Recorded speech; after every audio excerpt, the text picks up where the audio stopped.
Boa tarde, meus irmãos. Hoje, mais uma vez, vamos continuar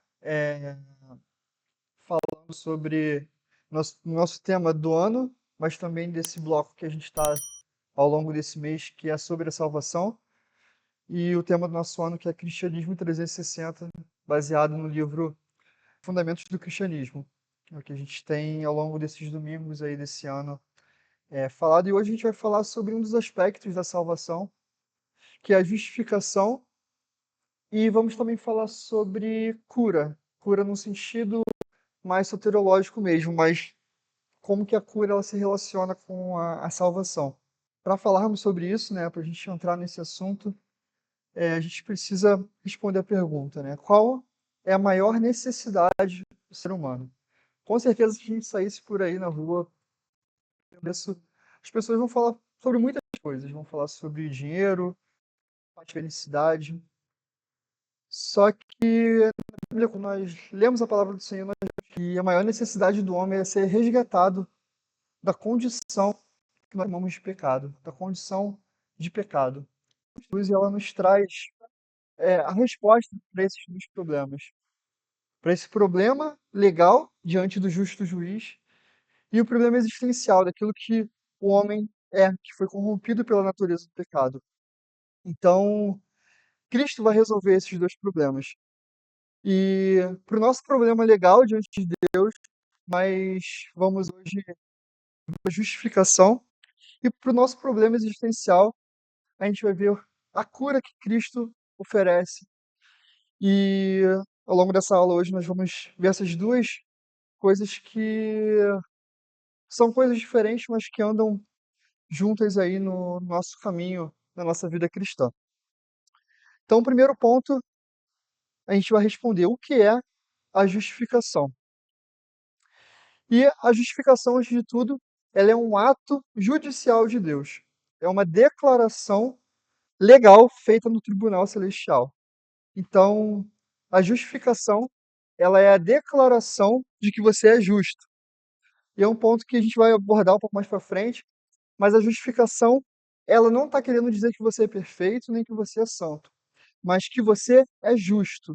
Não que você se torne, mas que diante do justo juiz, você possui agora um status de justo. E é um conceito, a justificação é um conceito contrário à condenação. Então, em um tribunal, o réu ele pode ser condenado ou pode ser justificado. Ele pode ser dado como injusto ou como justo. E em algum momento, todos os homens vão se colocar diante do tribunal de Deus para ser julgado. E, como nós temos visto, há dois veredictos possíveis: ou você é culpado ou você é inocente. Deus vai condenar ou justificar aquele que se coloca diante dele. Mas o problema é que para que Deus justifique alguém, declare alguém como justo, Deus vai querer uma santidade perfeita, uma justiça perfeita e absoluta, uma obediência completa à sua lei. Só que o homem, ele tem um problema que se chama pecado e por conta do pecado o homem está sob a maldição. O homem está sob a condenação de Deus. Então, como que um homem pecador que faz aquilo que é contra o desejo de Deus, como ele pode sair do julgamento de Deus com outro veredito a não ser culpado? E a resposta vai estar na justificação pela fé. E essa doutrina, a doutrina da justificação, ela é de suprema importância, porque nós precisamos entender, antes de qualquer coisa, qual posição nós estamos diante de Deus. Não há ciência melhor que o homem precisa conhecer, não ser a saber qual posição ele está diante de Deus. Ou ele está condenado, ou ele está justificado. E se nós não soubermos responder isso, basicamente é nosso argumento para decidir, para falar que somos salvos ou não, vai por água abaixo. Tanto que Calvino ele vai dizer que a justificação ela é o eixo em qual toda religião gira. E existe uma frase em latim de Johann Erich Alsted, que vai dizer que, que a justificação ela é o artigo sobre o qual a igreja se firma ou se cai. Então, se nós temos uma ideia errada do que é sermos justificados, então a nossa concepção de salvação, de fé em Deus, pode ser totalmente destruída. Então, o fundamento da nossa religião, ela pode cair, porque a gente não tem uma definição de fato que é ser justificado diante de Deus. E essa justificação, nós vamos ver que ela é baseada unicamente nos méritos de Cristo. Então, a nossa justificação ela não se baseia em nada que nós fazemos ou que nós vamos fazer um dia, mas inteiramente naquilo que Cristo fez por nós. E não há nada que nós possamos fazer para alcançar ser justo diante de Deus. O homem ele está sobre a condenação de culpado, ele está condenado. Ele não pode fazer nada, porque as suas obras mostram totalmente o contrário disso. Mas em Romanos 3:24, nós vamos ler que nós somos gratuitamente justificados por sua graça, mediante a redenção que é em Cristo Jesus. E antes da gente se aprofundar, por que precisamos ser justificados e como a justificação ocorre na vida do crente, nós precisamos fazer só duas distinções do que não é a justificação. E o que não é justificação? Primeiro, absolvição, porque a absolvição ela vai pressupor que aquela acusação ela é ilegítima ou que o réu é inocente. E no nosso caso, a nossa culpa é 100% legítima. Então, quando nós somos justificados, nós não estamos sendo absolvidos por Deus. Porque se Deus nos absolvesse é porque ele ignorou o nosso pecado ou nós não temos culpa, nós não somos pecadores, mas nós sabemos que nós somos culpados. E a justificação ela vai reconhecer essa culpa, mas ela vai declarar que a pena que o culpado precisa pagar, ela já foi paga por Cristo. Então, ser absolvido pode trazer essa ideia de que Deus ele pode ignorar o pecado do homem, mas a justiça santa exige de que o pecado seja punido. Na justificação, Deus não está dizendo se o pecado não importa, eu vou ignorar o seu pecado.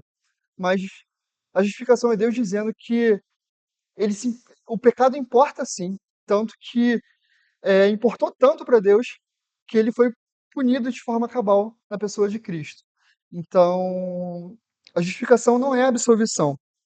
E um outro ponto que a gente precisa atentar é que a justificação não é a santificação. Não é a mesma coisa que a santificação, que é o processo pelo qual nós vamos nos tornando santos ao longo da vida. E existem várias diferenças entre a justificação e a santificação. A justificação, ela é como nós vemos no início, a justificação é a declaração de que você é justo diante de Deus. É uma coisa instantânea, que acontece uma vez. Deus declara que você é justo, e então você é justo diante de Deus. É uma mudança legal, mas não uma mudança comportamental. A santificação já é um processo contínuo que ao longo da sua vida você vai se santificando dia após dia com o auxílio do Espírito Santo, mas não são a mesma coisa. A justificação vai falar da nossa posição legal diante de Deus. Já a santificação vai falar da nossa condição diante de Deus, da nossa condição, daquilo que nós somos, não em que posição nós estamos. E a gente precisa entender isso porque ao longo da história, esse ponto foi muito discutido, tanto que a Igreja Católica ela vai entender que a justificação e a santificação são coisas, praticamente a mesma coisa. Então você vai sendo justificado ao longo da sua vida por meio das boas obras, por meio da fé também, mas também por meio dos sacramentos, por meio de outras coisas, a ponto de que um dia você vai ser chegado a um ponto tão santo que você então vai ser justificado. E se não acontecer nessa vida, vai acontecer depois que você morrer, você vai para o purgatório e vai pagar até você se tornar santo e perfeito. Mas a justificação ela não vai mudar a nossa condição moral, aquilo que nós somos, o nosso coração. Mas ela vai mudar exatamente a nossa posição legal diante de Deus. Por isso que Lutero ele vai dizer, né, que nós somos justos é pecado, ou seja, ao mesmo tempo que nós somos justos, também nós somos pecadores. Nós continuamos pecadores, mas diante de Deus nós somos justos. E por que precisamos ser justificados? Primeiro, porque a nossa natureza nos torna merecedores da condenação. Então, a Bíblia vai nos ensinar que o pecado de Adão vai contaminar toda a raça humana. E nós, então, nascemos com uma natureza inclinada para o pecado, como vai dizer em Romanos 5,12. Portanto, assim como por um só homem entrou o pecado no mundo, e pelo pecado a morte, assim também a morte passou a todos os homens, porque todos pecaram. Então, a nossa natureza nos acusa diante de Deus porque nós nascemos desde já em pecado. E os nossos pecados atuais vão testar esse diagnóstico. Nós pecamos porque nós temos uma natureza pecaminosa e nós continuamos a pecar ao longo da nossa vida. E a gente não se torna pecador para porque nós pecamos, mas nós pecamos porque nós somos pecadores, ou seja, a nossa natureza é de pecado. Então, é natural que nós pequemos porque a nossa natureza ela é pecadora. E nós precisamos ser justificados porque diante de um Deus justo, diante de um Deus santo e puro que odeia o pecado, não há nada que nós podemos fazer para reverter essa situação. Nem mesmo as nossas melhores obras. Não há nada que a gente possa se esforçar para ser justo diante de Deus.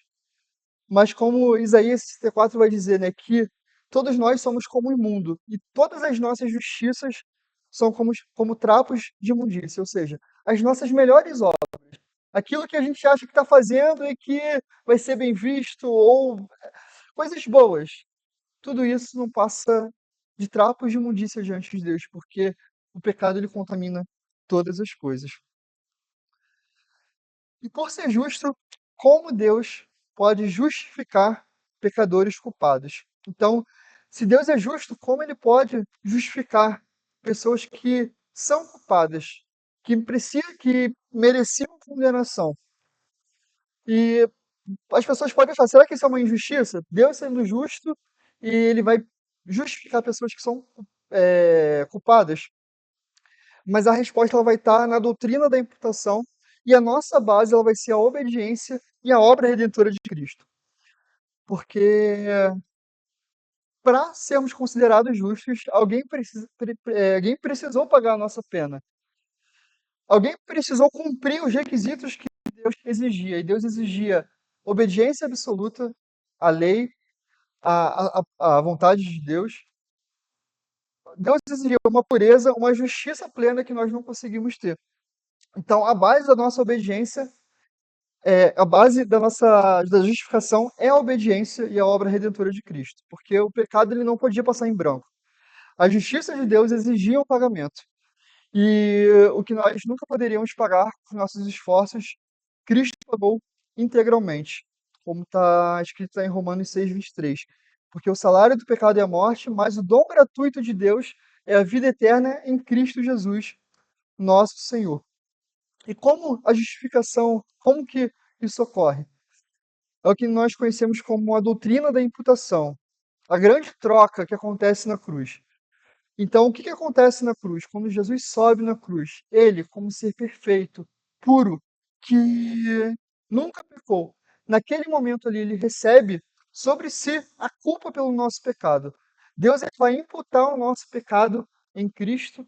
A nossa condenação, que deveria ser nossa, vai para Cristo. Então, Deus ele vai creditar toda a nossa culpa na conta de Jesus. E vai punir Jesus em nosso lugar, como se ele fosse o pecador. E essa troca existe também uma troca inversa, que Deus ele vai imputar a justiça de Cristo em nós. Então Deus ele vai pegar a vida perfeita de Cristo em obediência e justiça e vai aplicar em nós. A sua justiça é aplicada em nós. Então a nossa culpa vai para Cristo e a justiça dele, que é plena, perfeita, é aplicada em nós. Então, quando Deus olha para nós, ele não olha mais como um culpado, alguém que está condenado.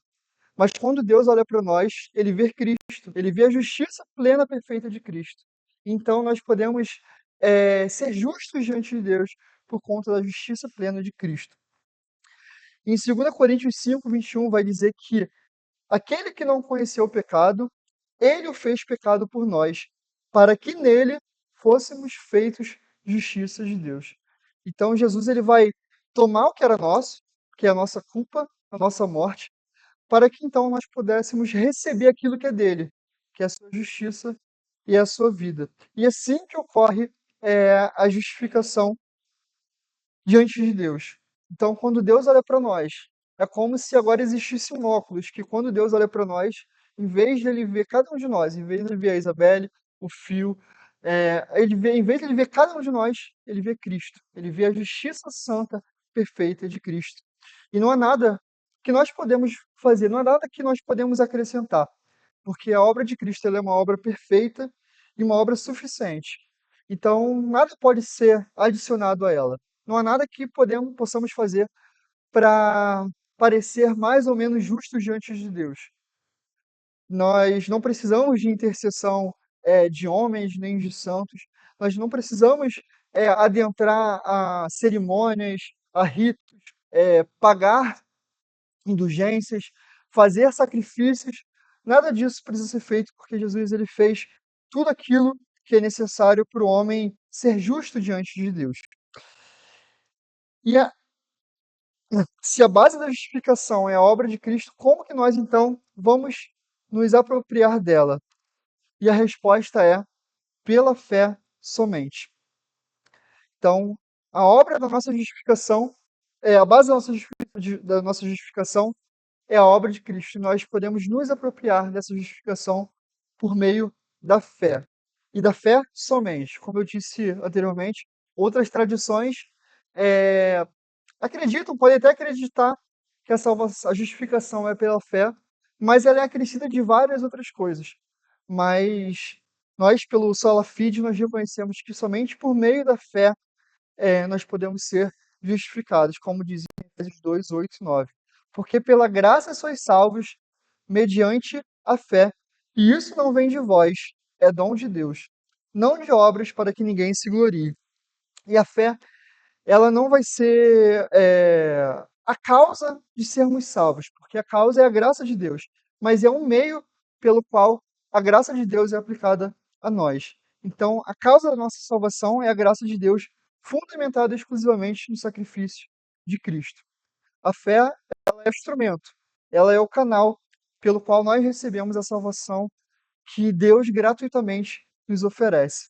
E a fé ela não vai ter poder em si mesmo. Não é apenas fé, como dizer, né? Tipo, a gente ter fé na fé, achando que podemos ter fé em qualquer coisa, e a fé em qualquer coisa vai nos salvar. Mas é a fé em Cristo, como diz em Romanos 5:1. Justificados, pois, mediante a fé, temos paz com Deus por meio do nosso Senhor Jesus Cristo. E o que vai nos salvar não é a intensidade da nossa fé, mas é o objeto da nossa fé. Às vezes a gente pode se achar em determinados momentos da nossa vida com uma fé um pouco mais fraca, mas o que nos salva não é se a nossa fé está forte ou se a gente está um pouco trabalhando na nossa caminhada cristã. Mas o que nos salva é a fé em Cristo. Então, a fé salvadora é aquela fé que se apoia única e exclusivamente na obra de Cristo. Então, quando nós descansamos nele, quando nós cremos nele como nosso Senhor e Salvador, como nós sabemos que não há nada que possamos fazer para ser salvos diante de Deus, quando nós temos o nosso coração e a nossa fé posta completamente no Senhor, em verdade, nós somos justificados diante de Deus por meio da fé. Então, como eu disse antes, esse ponto foi um ponto central da Reforma Protestante, justificação pela fé. Então, enquanto outras tradições consideravam que a justificação ela é um processo que pode começar pela fé, mas que vai sendo, você precisa acrescentar tantas coisas, precisa da cooperação humana, nós vemos que não é somente pela fé, mas os reformadores vão resgatar essa verdade bíblica de que somos declarados justos apenas pela fé em Cristo Jesus. Até aí, alguém tem alguma dúvida sobre esse ponto?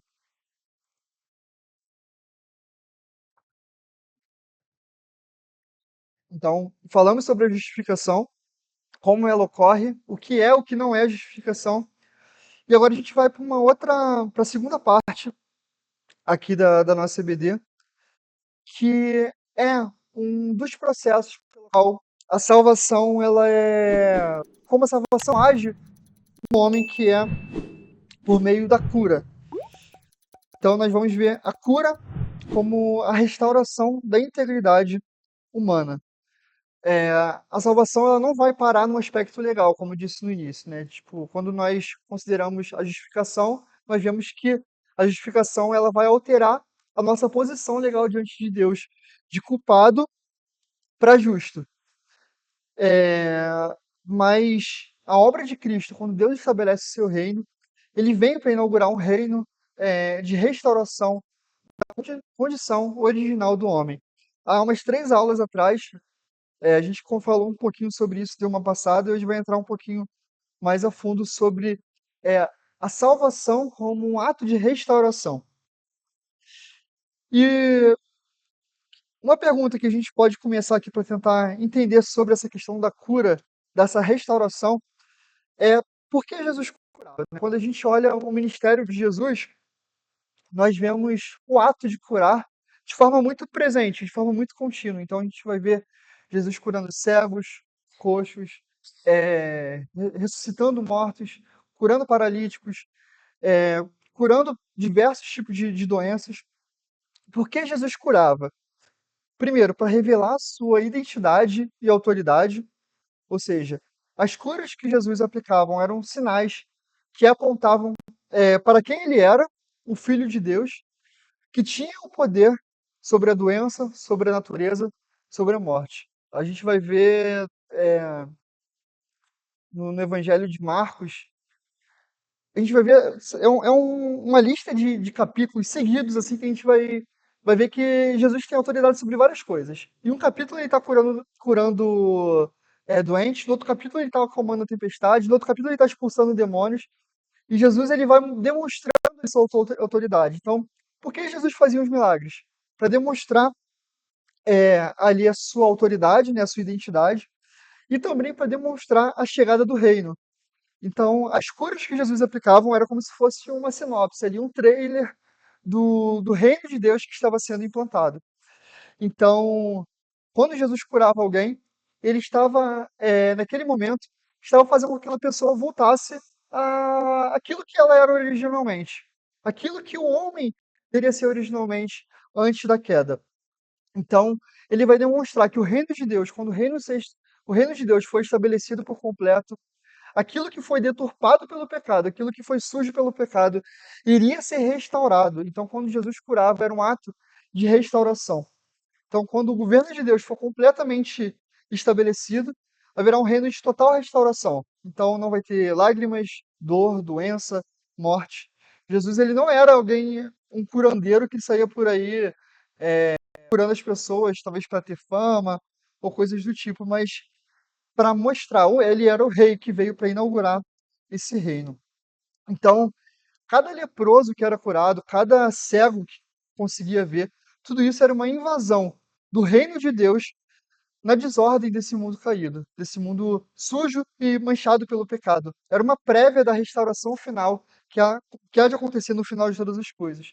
Era uma garantia de que o rei ele estava presente ali para poder consertar todas as coisas. E o que significa salvação, né? Qual o significado da salvação? No Antigo Testamento, a gente tinha uma perspectiva, a palavra hebraica para salvação, que era Yeshua, frequentemente era usada para se referir a um resgate de um perigo físico, como uma libertação de uma morte, de uma escravidão, a cura de uma doença mortal, o livramento de um inimigo. Tanto que em Êxodo, né, a gente está estudando Êxodo, a gente vai ver diversas vezes Moisés em suas orações falando sobre a salvação.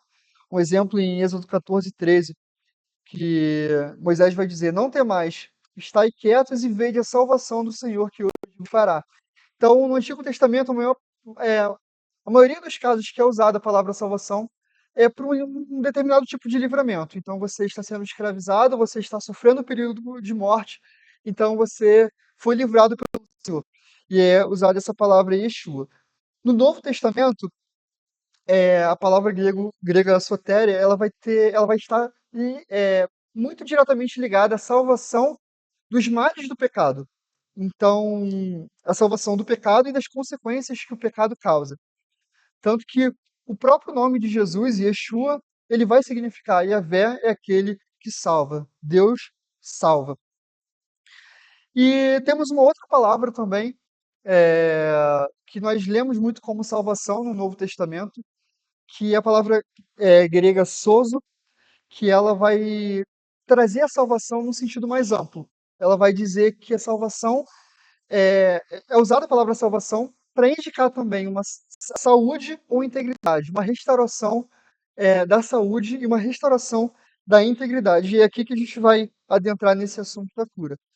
Então, quando nós lemos em vários textos, quando Jesus vai dizer, por exemplo, a tua fé te salvou. A palavra que Deus usa aqui não é a palavra sotéria, é a palavra sozo, que vai transmitir essa ideia de cura, de integridade. Então, a tua fé te curou, ou a tua fé te tornou íntegra. E isso a tua fé te salvou. Então, essa palavra ela pode significar curou, salvou, ou como você se tornou íntegra. E a cura física, né, por exemplo, da mulher com fluxo de sangue, quando Jesus vai dizer isso, né, a tua fé te salvou, ela vai ser um sinal externo, uma cura externa, de algo que provavelmente Deus já havia trabalhado no coração daquela mulher. Então aquela mulher ela foi salva, e Jesus afirma que ela foi salva, ligando diretamente a palavra referente à saúde com a palavra também referente à salvação interna. Então, quando nós pegamos esse aspecto de integridade e de saúde, nós vemos que nós vemos a salvação também como uma restauração da integridade do homem. Então, quando nós somos salvos, vai se iniciar um processo onde nós estaremos retornando ao projeto original. Ou seja, quando alguém ele é curado, ele é restaurado à sua condição anterior antes de ficar doente, ou seja, a sua saúde. Então, espiritualmente, quando nós somos curados pelo Senhor, essa salvação vai implicar numa restauração da integridade do homem, da integridade que a humanidade perdeu lá no Éden em Adão. Então, se em Adão nós fomos manchados, ficamos sujos diante de Deus, mas também sujos internamente. O nosso coração foi destruído, nosso coração foi deturpado, manchado pelo pecado. Em Cristo nós encontramos a integridade. A salvação, ela nos faz íntegros novamente diante de Deus. E não apenas diante de Deus, mas de fato naquilo que nós somos. Então, é um retorno à integridade original. E a salvação, ela também vai curar não apenas o pecado, mas tudo aquilo que o pecado afeta. Então, Cristo não apenas nos restaura do pecado, mas de todas as suas consequências. Ou seja, nós vemos que o salário do pecado é a morte. Então, Cristo ele começa a quando começa a desfazer aquilo que o pecado causou, então aonde haveria morte, há agora vida. Então os sofrimentos, as perturbações, tudo isso, Cristo cura. Não apenas o pecado em si do coração do homem, mas tudo aquilo que o pecado causa.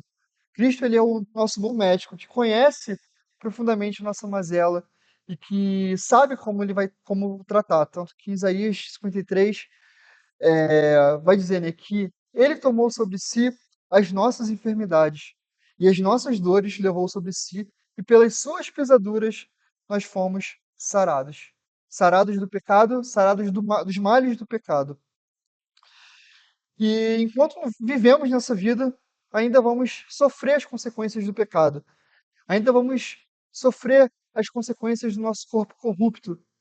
Ainda nós vamos adoecer, ainda nós vamos sofrer, ainda nós vamos morrer, mas nós vivemos na esperança de uma cura plena, de um momento onde nós estaremos totalmente íntegros, criados novamente, voltamos a aquilo que éramos originalmente, quando Cristo voltar. Como vai dizer em Apocalipse 21:4, que ele enxugará dos nossos olhos toda lágrima e a morte já não existirá. Não haverá luto nem pranto, nem dor, porque as primeiras coisas passaram. E nós estamos caminhando até essa cura completa, no fim de todas as coisas. E enquanto nós estamos caminhando, nós podemos encontrar em Cristo aquele que se compadece das nossas dificuldades, aquele que nos entende, aquele que sabe o que é sofrer. Cristo, como vai dizer lá em Hebreus, ele é o nosso sumo sacerdote, que se compadece das nossas fraquezas, porque ele foi tentado em todas as coisas, porém sem pecar. Ele nos entende e nos capacita a vivermos essa vida junto com ele, na nossa caminhada cristã. E além disso, nós precisamos, como igreja, servir também a Deus como um instrumento de cura para os nossos irmãos.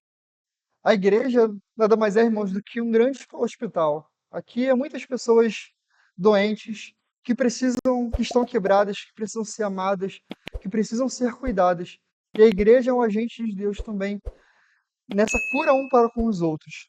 Nós não sabemos muitas das vezes o que o nosso irmão passa. A gente vê aqui ele todo domingo louvando ao Senhor, orando com alegria no coração, mas nós não conhecemos 100% um ao outro. Então, Deus conhece o coração de cada um e sabe o quanto cada um de nós precisa ser tratado, precisa ser cuidado. E a igreja, ela serve como instrumento de Deus para que as pessoas encontrem nela, na igreja, a cura de Cristo. Então, dentro da igreja é o lugar onde nós precisamos demonstrar nosso amor um para com os outros, receber aqueles que estão quebrados e nós que estamos quebrados também, juntos vivermos para a glória do Senhor. Nós precisamos acolher, confessar as nossas dificuldades e fraquezas e encontrar apoio no corpo de Cristo. Então, irmãos, nós vemos hoje nessa aula que a salvação ela é muito maior do que simplesmente a gente ir para o céu e acabou, né? Morreu e ir para o céu. Mas Deus, em sua infinita sabedoria, ele vai nos tratar de forma completa e total. Então, a salvação em Cristo, nós encontramos a resposta, como disse lá no início, né? Tínhamos dois problemas. Um problema legal diante de Deus, e que por meio da justificação esse problema é resolvido. E também temos um problema da nossa condição de pecado, mas que por meio de Cristo, do cuidado de Cristo, nós estamos sendo tratados, sendo aperfeiçoados ao longo da nossa vida. E nós, como igreja, precisamos também estar apoiando uns aos outros a sermos cada vez mais parecidos com Jesus.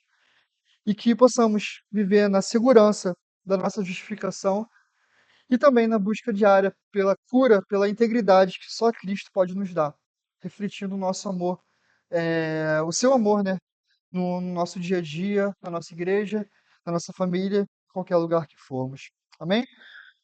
Alguém quer acrescentar alguma dúvida?